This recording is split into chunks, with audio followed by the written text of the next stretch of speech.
We are beginning our countdown to the major NPP national elections that are upon us next month. And there are a host of individuals in the field, all seeking to lead the NPP into the 2024 elections.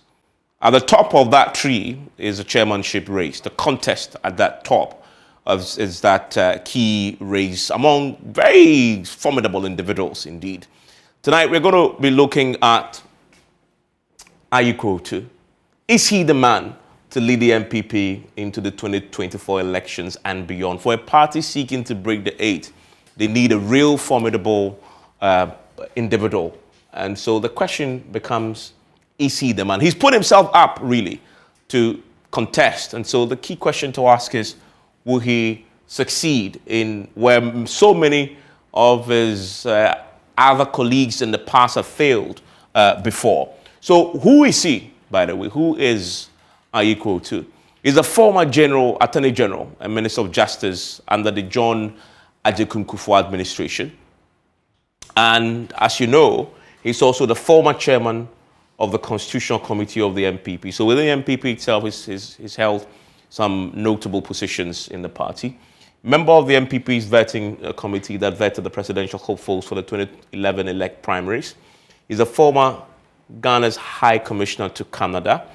He's also a former executive of the Association of Lawyers in this country, that is the Ghana Bar Association. And the interesting thing is that when he was a secretary, the current president, was the president of the bar, the Greater Accra Bar. So he has an interesting relationship with the current president. And so we'll get into that also, explore the kind of relationship he has. Is it true that to be a chairman of the party, you need the blessing of the outgoing president in this case? As we saw in the past, you've seen how either the president or the incoming president always will have a favorite.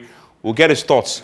But one thing is clear, he's been there and done that. He's been there and done that. And so he comes to the table with a great measure of experience. But he's coming up against these individuals, all of them very formidable in their own right when it comes to NPP politics. Because if you look at Christopher Mayor Kumfi, he is a name that rings an instant bell. He's a former education minister, also under Kufuor. And then you have Stephen Ntim. He is a very interesting character in the race because he is the one person who has the most experience contesting in the chairmanship contest in the past and losing. If I'm not mistaken, this possibly could be his fifth attempt to win that particular slot. Really, what is it about the slot that he can't seem to win, but he always attempts? He claims this is his time, but some have said we've had it before. Then you have Stephen Asamoah-Boateng, you know him, former information minister, also under the Kufuor administration, former SIGA boss under this current government, also resigned to go into the race and run for chairmanship on a formidable voice. Sammy Crab is also there, but he's a very interesting character. If you remember, in the wake of the Afoko versus the Kufuor contest and the controversy, he was real in the thick of things then. Does he really have what it takes to get the support of the delegates if he goes into the race, considering that backdrop? Akwesi Osei-Agyei, also a stalwart of the party. And you have George Kabina Abankwah-Yeboah. Again, he's also been there and done that in the party. And then you have my guest tonight, Joseph Ayikoi Otoo, who is also there seeking to lead the NPP. So he's a Ghanaian lawyer, he's a diplomat, he's a politician, but is he the man to lead the NPP into the 2024 elections? Well, let's find out together when we return from this break. We're going to have some hard questions for him, but he's a man who stood on his feet across the courts to the Supreme Court and beyond. You remember him when he famously used the word "bishi" when he came before the panel of judges in the election petition. He was famous way before he said that, but many of us remember him for that. And so he wouldn't mind if we ask him a few tough questions. Let's see how he feels that. Maybe he'll be convinced a delegate or two that he really has the mettle. You see him there. That's Ayikoi Otoo, my guest here on PM Express after the break.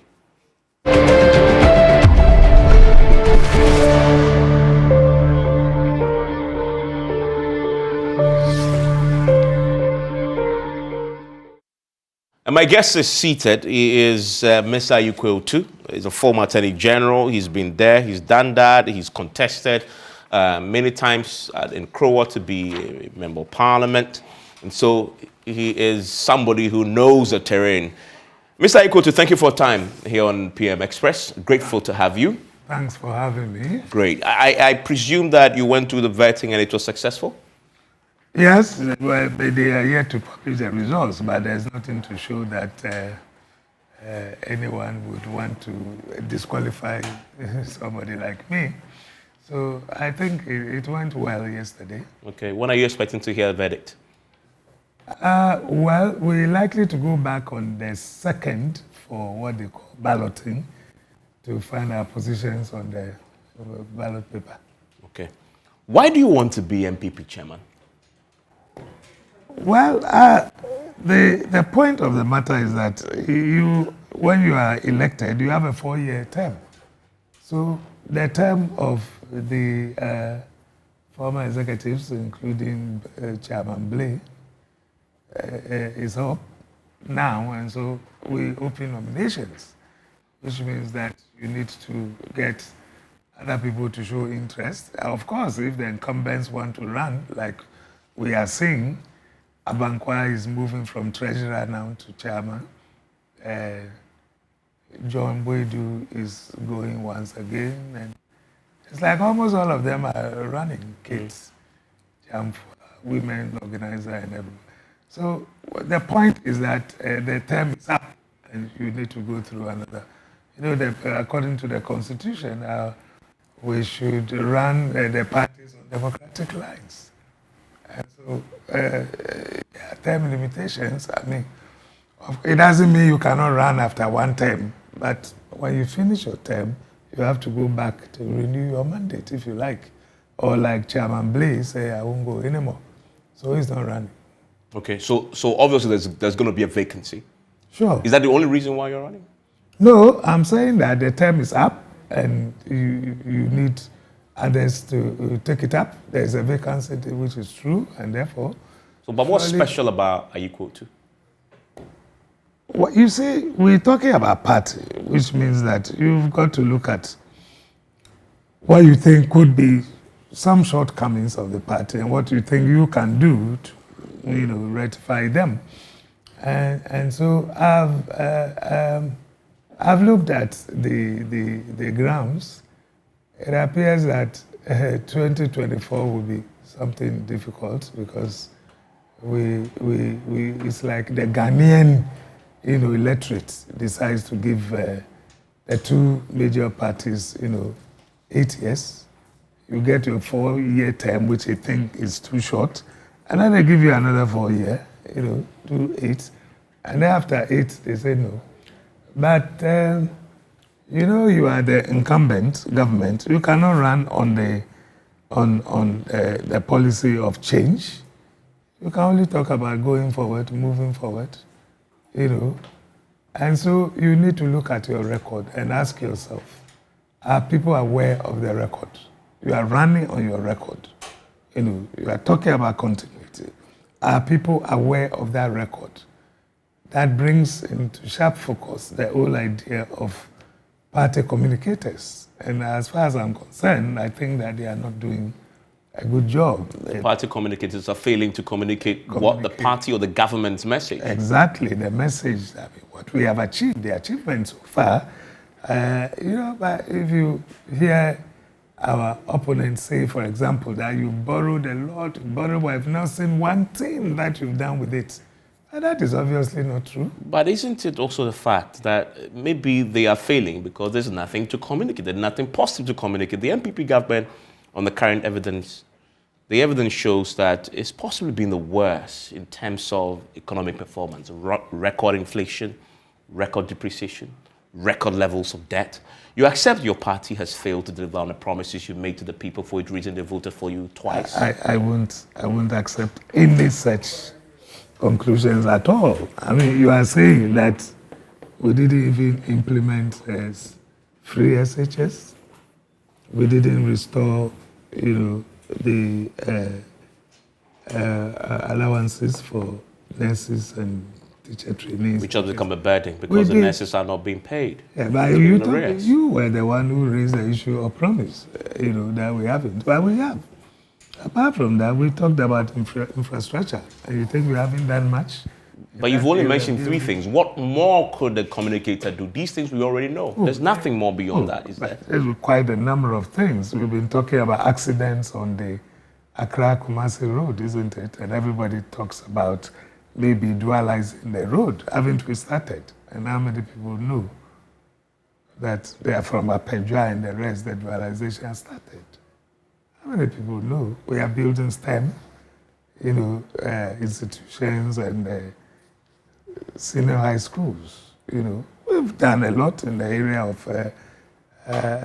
schools. You've done something. We've built a lot of schools. You've definitely done some 5 years. You've done something. And but I put it to you, the evidence show that what you haven't done and the current difficulties that you've left us in, the negatives, far outweigh any achievement that you can point to. And the reason why the communities are failing is that they know that the people will see through if you begin to exaggerate what you haven't achieved. Because people are feeling in their pockets right now the economic crisis that your government had plunged us into. I don't believe so. You were in this country when we took over in 2017. Until the COVID, did you have any reason to doubt that we were not performing? We were getting very high marks. And when the COVID came in, you saw the lockdowns and all that took place. And then the hub, which is China, where everything was being produced. What happened to them? And then what happened to cost of freight?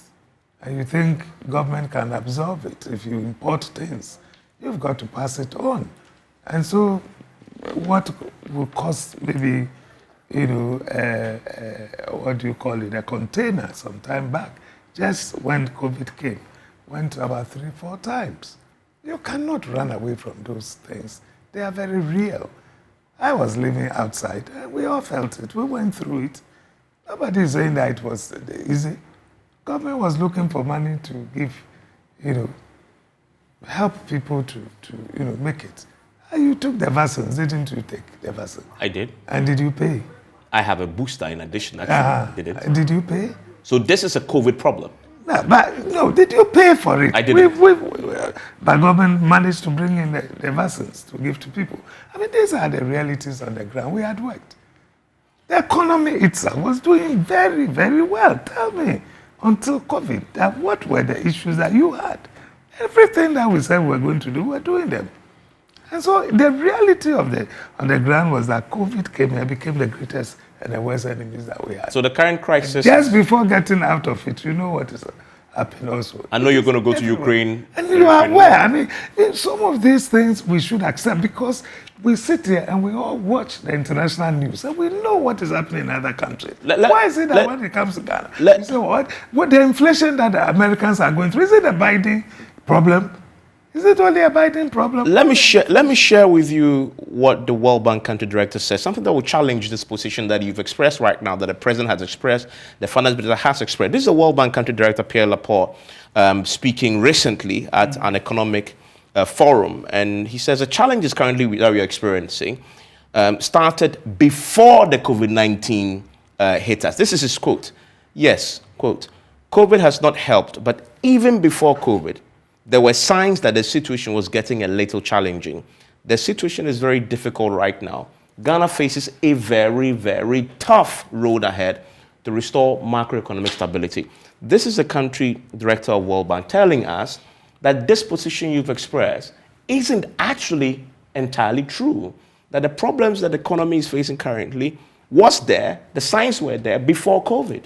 That is his opinion. This is the World Bank country director. That is his opinion. That is his opinion. We disagree with him. We disagree totally with him because you were living in this country. You were here with us until COVID. Tell me those signs that you saw which showed that we were not on the right path. Can you point out to anything which was not on the right path? One of the key things that what were the signs? One of the key things that was on the right path was our debt. Our debt was on a serious upward trajectory way before COVID hit. And it got worse with COVID, obviously. Oh, I mean, we all know, I mean, that if you are not able to balance, then you go in for loans. I mean, that is true. Everybody does it, isn't it? So it's nothing new.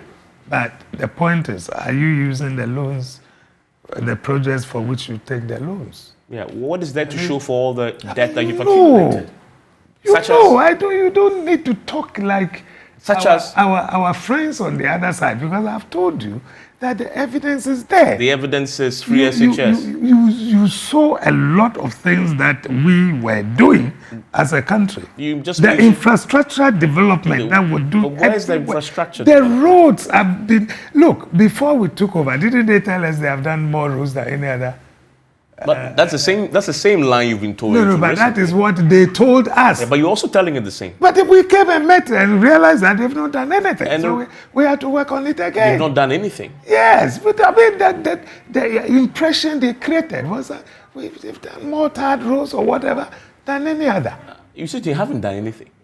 I'm pretty sure you've driven past Circle recently. Yes. You noticed that there's a very interesting interchange there that the former That's president. That's all right, but I'm saying that it is the extent to which we tout those things that creates the impression that we don't have anything to worry about. Only to come in. When the president started saying that on my tours, people are always talking about bad roads. People thought he was just trying to give the NDC a bad name. But with time, it became clear that, in fact, the work has not been done. Some of the roads are being washed away. Roads have been washed away under your watch too. Why? Roads that were recent. In fact, the roads minister touring the country recently had to complain about a road that had been done that was washed away right after the rain. So this happens under your watch as well. Yes, that's all right if it did. But I'm saying that before we took over, what was it that they were telling us that they've done with roads, only to come and find that the roads have not been done? And so we've got to look for money. All the asphalts going on everywhere. I'm sure in front of your street cry you've gotten. So you fundamentally say the World Bank that had come to your aid recently with COVID funds that is telling you that your economic fundamentals were way weaker or weak at the time before COVID. You disagree with that? I'm saying that is his opinion. We were also running economy and writing our budgets and economic policies, and we're discussing them. They didn't write it for us. When the NDC had a problem, they ran to them like Nana Konadu said, when you are not sick, you don't go to a hospital. You rush to Are you suggesting Ghana's economy is not sick now? No, I'm talking about what used to be the case. Yeah, what used to be the case. But we said we're trying to fix it ourselves. But surely, I mean, the difficulties are more external than that. We started this one district, one factory, adding value to these raw materials that we send out. Do you think we should continue the cocoa, trying to, have a syndication, some kind of a cocoa exporting, countries coming together with Ivory Coast, the largest producers, to get value for what we are doing and all that? I mean, as far as I'm concerned, we've done well. I see. I mean, the economy is difficult now. You must have to admit that there are some difficulties now, but surely these are external. So for the gentleman to tell us that we started creating difficulties before that thing happened, I don't want to buy. No party in the Fourth Republic, you want to be chairman of the party, you want to lead the party in the next elections, no party in the Fourth Republic has ever won an election after the 8th year, has done more than 8 years. You know this. No. You actually pointed to that earlier. You concede that if you win the chairmanship slot, you will most certainly be the chairman who takes the NPP back into opposition on the evidence of that record of no party doing more than 8 years. Well, but that is putting the Ghanaian electorate into a box that they never change their mind. So it all depends. We agree that is the evidence. That's what the evidence looks like, that after 8 years, maybe they want to try the other party. That is true, and we have difficulties around. So you agree you most certainly will lead this party into opposition if you win the chairmanship slot? To use the word most certainly is where you have your difficulties. I don't agree with that. Okay. We don't know. Are you in anybody's head? Okay. So, you know, Let me rephrase. The probability is you will most probably lose elections and lead them into opposition. well, you see, On the balance of probability, yes, on the balance of you're more likely losing than winning. that is what we are saying. So we know it is difficult, and we have, as I said, it is not a question of talking about change. We are talking about continuity. What do you want to continue? You want to continue the high inflation? You want to continue the high debt? You want to continue the soaring prices that everybody else is currently facing and struggling under the weight of this economic? Is that what you want to continue? Well, the point of the matter is this, that if you talk that way, if we follow your logic, it means that once you have difficulties with your economy, you have to resign. That's what Maybe you should. You have to resign. Maybe you should. The Constitution doesn't say so. No, of course it doesn't say so. doesn't But a say man so. of integrity who knows he's failed It gives you will resign. No. Who decides that I failed? Let the electorate decide. Yeah, they will decide at the election. So leave it to them. It's not your time. But let me ask you then, because you make that point. So how exactly do you break the 8? Because you want to be chairman. What is Ayikoi Otoo's big idea to breaking the 8? Something no one has managed in 30 years. What is your big idea to break the 8? It should not be about me. But you're going to be the chairman. Sure. You must convince the How electorate. many votes do you think I have? No, you have 1. Yes. But I'm talking about when you go before the party's delegates. So it is a collective thing. We work together. No doubt. But you are the leader. You'll be the leader. There's no doubt about that. Yeah. But I'm saying that you can only work together with others. I have no doubt about that. It should be a teamwork. No problem. But what do you as an individual leader, chairman, if you win, bring to that table to break the 8? You have an election committee. You have a campaign office. You have people who will come together to work on it. Is that suggest that you don't really? It's Mensah, you don't have a big idea of your own. I'm not saying so. I want to know that big idea to break the 8. There are so many, I said first of all that you need to work on apathy. I will tell you where I stand on that. Apathy, to me, is the greatest enemy of a party. We've done so well in 2017. Then in 2020, we end up in a tie, 137-137. And then you needed somebody to break that tie. That person happens to be our former member. What happened to him? Because of the way he was treated, in trying to secure somebody's maybe position and letting him get out of the place and the rest, So if the party, you remember I issued a statement that where the rules for internal elections are not properly managed or applied, it leads to apathy, and it's very serious. I don't know whether you've also followed the NDC, but most of the time after internal elections, then we begin to talk about a reconciliation committee. What are they going to reconcile? Then instead of beginning to think of the next elections and mapping up strategies, we waste a lot of time trying to put people together. Here is this gentleman who only wanted to go to Parliament. He ended up becoming a second deputy speaker. You understand? Because we now had difficulty. If we had managed the internal elections properly, that thing would not have happened for somebody to say, I'm going to run even as an independent. And once you become independent, it means that you've gone against the party's constitution and you should even be sacked. But when we wanted to determine who will now become the majority in Parliament, you had to fall on such a person. It seems to me that those are difficult things that we have to do. If there are any ways and means, why do you do your ways and means? Is it against your own people, which rather will lead to apathy? And then people say, no, I'm no longer interested, I won't vote. And I see that as one of the greatest problems we have. You finish, and then you see also, apart from the reconciliation committees, a lot of cases. You are in the news, people going to court, asking for injunctions, so and so. I want us to break that thing, to allow the internal processes to work.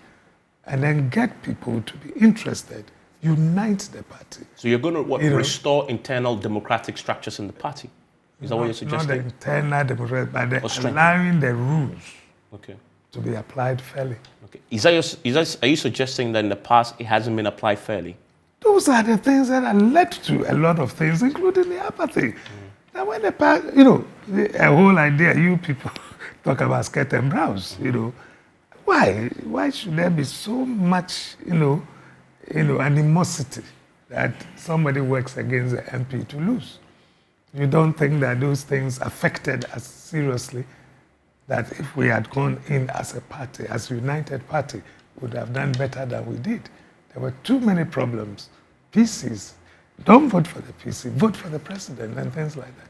That is cat and blouse voting, and all because of internal squabbles, which started from this kind of internal, how to apply the rules, the difficulties. Somebody files a nomination form, and then it's missing on the day of the election. Say, oh, you didn't. I mean, you cannot run. Things like that. Can't we find better ways of doing affirmative action?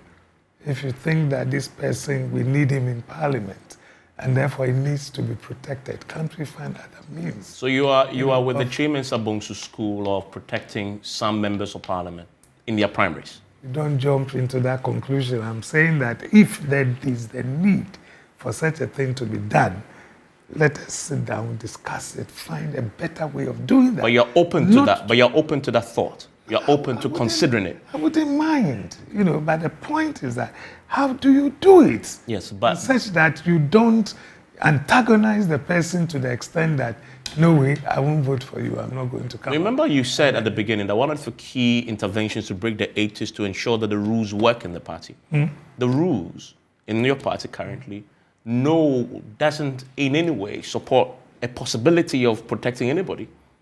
No, that is not the point I'm making.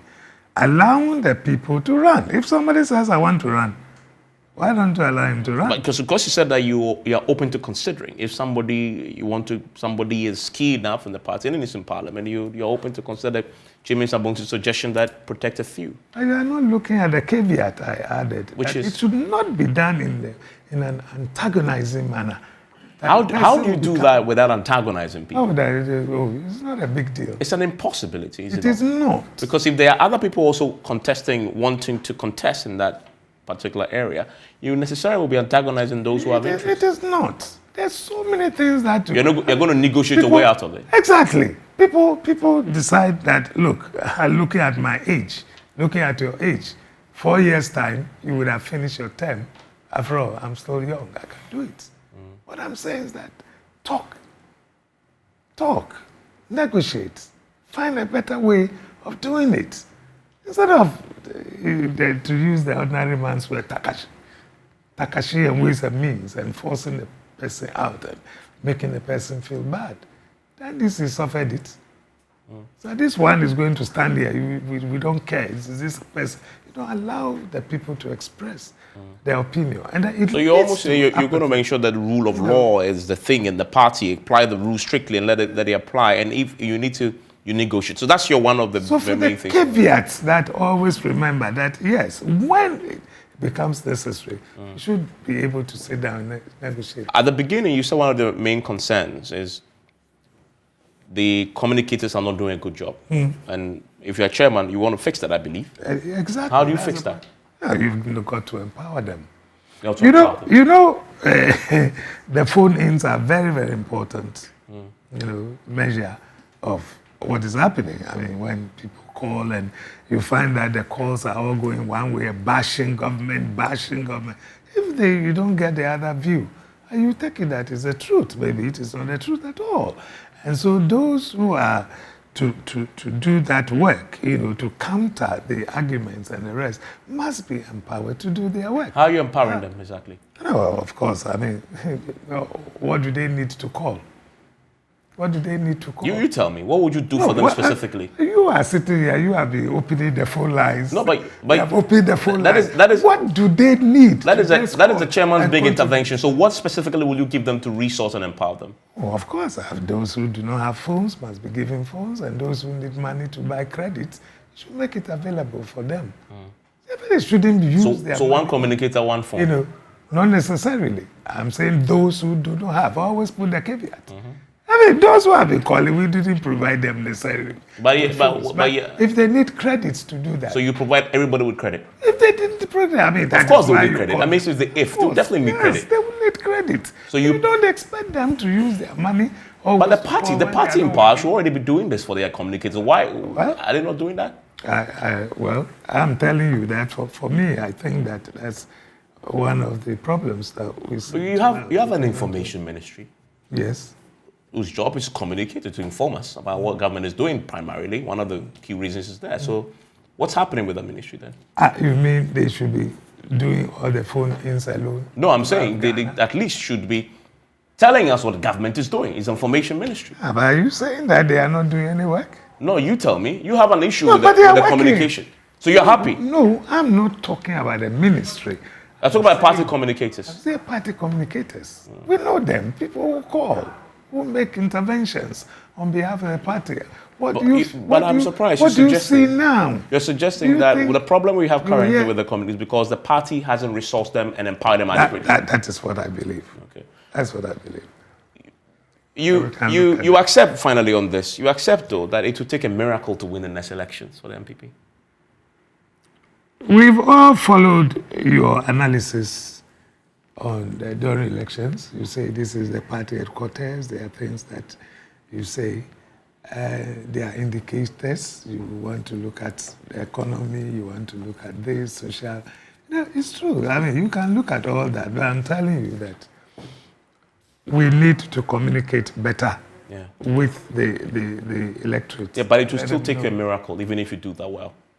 You concede that. Why are you so certain? It's a question. You don't believe it will take a miracle? Why? I think under the current economic conditions. It could be difficult, but it doesn't. I mean, as I said, we're doing well before things happen. You think that those things cannot be reversed somehow? Surely, if elections were held today. We were all wearing masks. Today we are sitting here having a chat without mask. Yes, true. I mean, something has happened. Surely, if elections were held today, the NPP loses. Do you agree? But that is when it is held today. Yes. But that's the question I'm asking you. Today.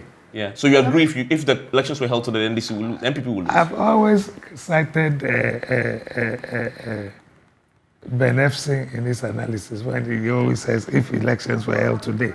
No elections are being held today. But if they were? No elections are being held today. They won't be held until 2024. Yeah. But if they were today, NPP loses. Give them the opportunity and let them go through their program and let's see what happens in 2024. I'm going to take a quick break. When I return, Ayikoi Otoo will engage on his thoughts on some key issues in this great republic. But also, I'm interested in his relationship with the president. Remember that if he becomes the chair, the president will be exiting. I wonder whether he's gone to his old friend and pal. And I'll tell you his relationship with him. He will tell us his relationship with him for his blessing as he goes into this race. And then I'm curious about what we've often heard, that there's this Akufo-Addo divide in the party. He was an appointee of the Akufo administration. Is he an Akufo-Addo or Akufo loyalist?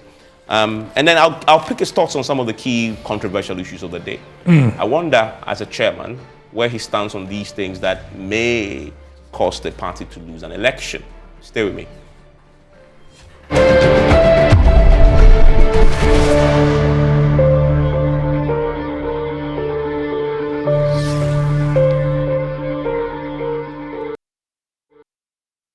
My guest is the former Attorney General, who is also a former diplomat, our High Commissioner to Canada. He's seeking to lead the NPP into the 2024 elections as his chairman.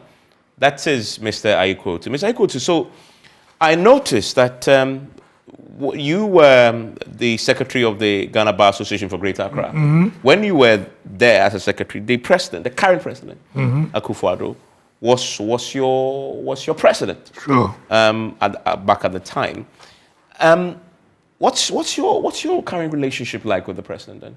Oh, we have very good relations.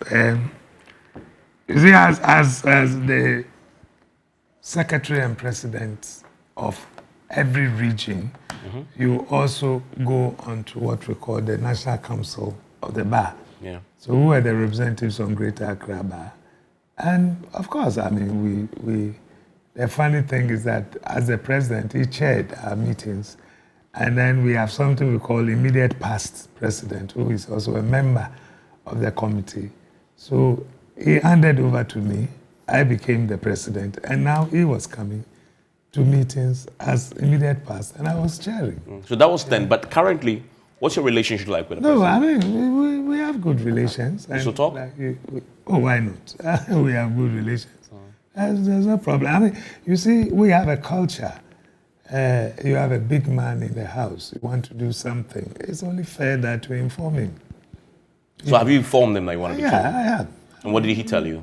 Oh, I mean, you can't disclose, such meetings on television. But I mean, honestly, you've got to inform him. Even if he's on his way out, you still must have to show that respect to him as a leader. Did you get his blessing though? Did he say?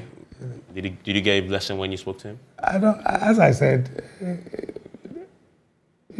everybody might go to him. Anybody who feels you want to run and you think it's a good thing to do to tell the leader, you would also go to him. He will have a discussion with you. Of course, I mean, if I'm running and I'm still in the game and I've told you that I have seen him, then you can make your own deductions. That he supports you. I say, make your own deductions. I mean, considering... In other words, you're asking, did you get his blessing? Yes. So if I'm running and... So the deduction is that he gave you his blessing. That maybe he gave it to other people too. But I'm saying I'm running. But considering your unique relationship, this is somebody who was your president, you was a secretary, you were close, you just said that you definitely got more than a simple blessing that everybody else got when you went to see him. Ooh, that is a different ball game altogether. If you're talking about relationship as lawyers, the Ghana Bar Association. Beyond that, I mean, no, I'm trying to draw a distinction between a political one and what we did as And remember, I did not stop at the president of Greater Accra Bar or secretary. I went on to become the national secretary of the bar. True. So we still had a relationship. Are you leveraging that relationship to get his support in your race? Well, you spoke earlier on about is it a Kufuor? Or because you are a Kufuor appointee, but then I cut across. Because Kufuor gave me 2 appointments, or even 3. The first one was when I served on what we call Sabat Muto's interim management team. That is from Kufuor. Then I became a minister, Attorney General, Minister of Justice. And then he again appointed me chairman of SIC board, which most people don't seem to know. Because around that time, they were trying to go the public way and they were doing all sorts of things. So just when we took over, then unfortunately we lost power. And then ultimately he made you the Attorney General. That was earlier, before even, but I'm saying that when it comes to Nana also appointed me as... But here's the thing. You were Attorney General under President Kufuor. Then under the presidency of Akufo-Addo, who of course you said is your friend, you only got a mere ambassadorial appointment. From Attorney General to an ambassador, that, I must argue, is a mighty demotion. As far as this is concerned, he sees them as appointments, public appointments. Do you know somebody who was a deputy foreign minister in Ghana, who is now High Commissioner in South Africa? Who's that? Oh, the current South Africa. He was a deputy. Yes, true. So he sees them as appointments. Ali Mahama is also gone, So it cuts across. You can go here or there. But Attorney General, Attorney General to an ambassador. That's definitely a demotion. It doesn't matter. I served as Attorney General under Kufuor. I served as High Commissioner under Nana. Two different, Yeah, but you definitely deserve more if you're an Attorney General. I don't know. It depends. I mean, I put the analogy of somebody has a big cake and it's cutting and he gives you a piece. So you got your piece under You him. can take it or leave it. You took it? It's not a big deal. That's what I'm saying. Because you were happy with it. But I've worked in Ghana. I've practiced law. I felt very tired. I needed a rest. I'll be 68 this year in August. I'm getting on. And just away for about 4 years. So you see, the time I was living, if I were working somewhere, I would have passed 60, meaning that I could have gone on retirement. So I wanted, what about Udoi Sykes, who was the party chairman? And he also became High Commissioner to Canada. Yeah, but the party chairman to High Commissioner, it's okay. I mean, that's a promotion. But don't they go to cabinet? Well, of course he does. Yeah, I mean, but not in any capacity as spelled out in any law. But let me ask you, are you a Kufuor loyalist? That's the point I'm making to you, that if you talk about that in terms of appointments, then I cut across. Because I was appointed by Kufuor. I was also appointed by the current president. Yeah, but Kufuor gave you Attorney General. But so assuming, that I am such a Kufuor loyalist that the current president feels that I don't belong to his group at all. You think he would have even considered me? I was also on the governance committee of the campaign team. I was in charge of governance of the campaign team. So you're loyal to Akufo-Addo and loyal to Kufuor. We also had So it's true that your party is still largely on the lines of Akufo-Addo versus Kufuor, factions. Which question are you asking? I don't know yet. But then these were people who were in a contest for primaries to lead the party. At the end of the day, the delegates decided that Kufuor should go. Kufuor did his term, and then, of course, Nana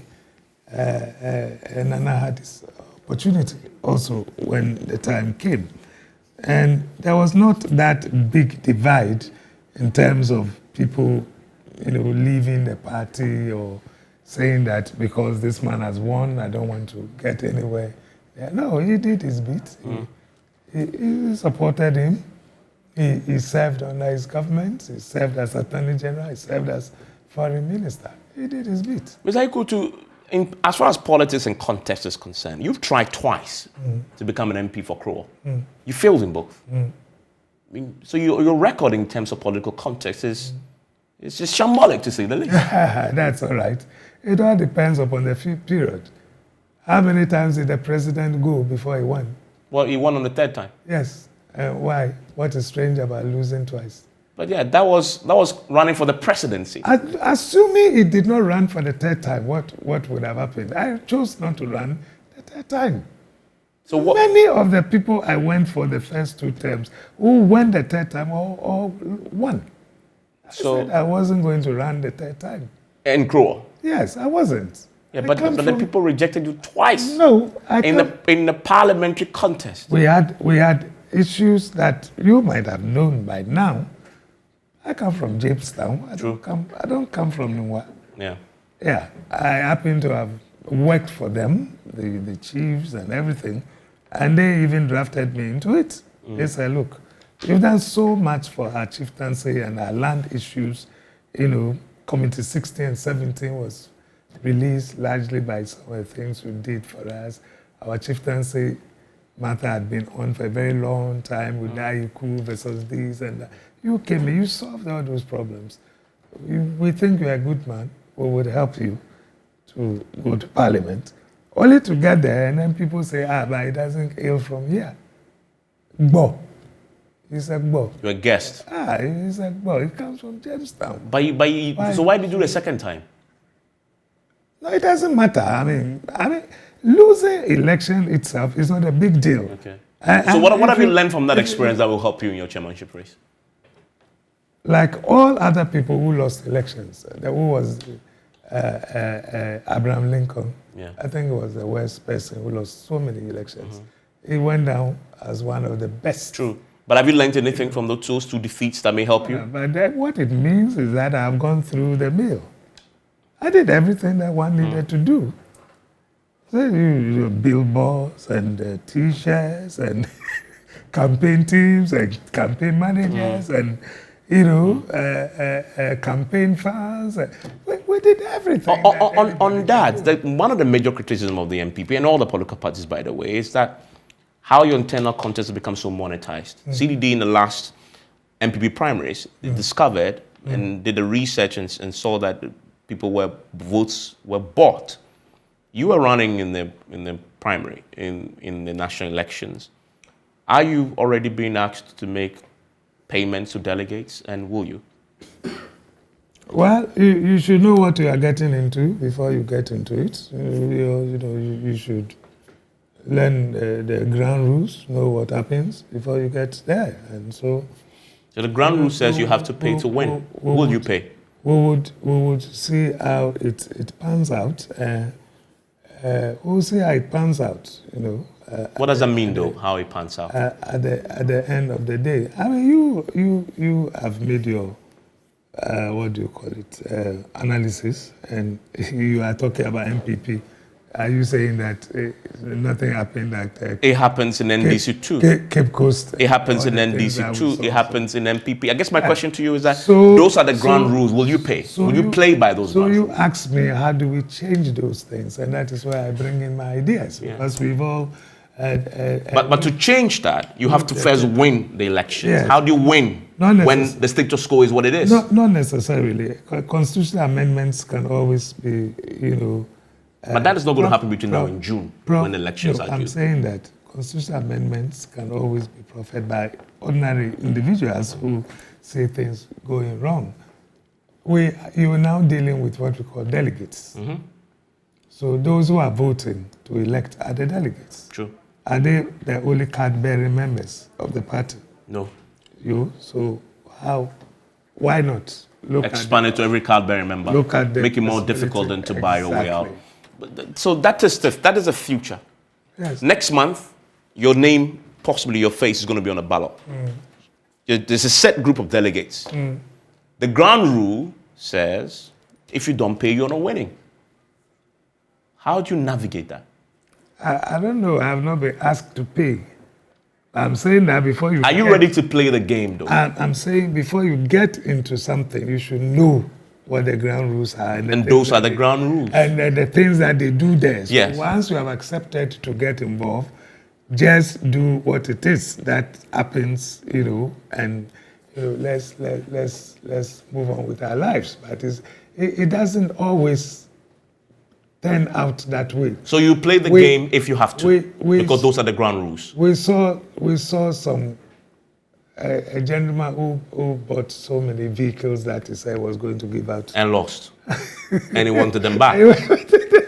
So does it happen all the time? Sometimes maybe they will look at competence. Yeah. They will look at, the other side of the coin for people like us, that this tag, you people hear stories, I can't party and the rest, Yet there are other people who play roles in this our party. So looking at others, who you can also point out to say that, but this is not an account, May also. So I hear you say, and as an astute politician, you do what it takes to win.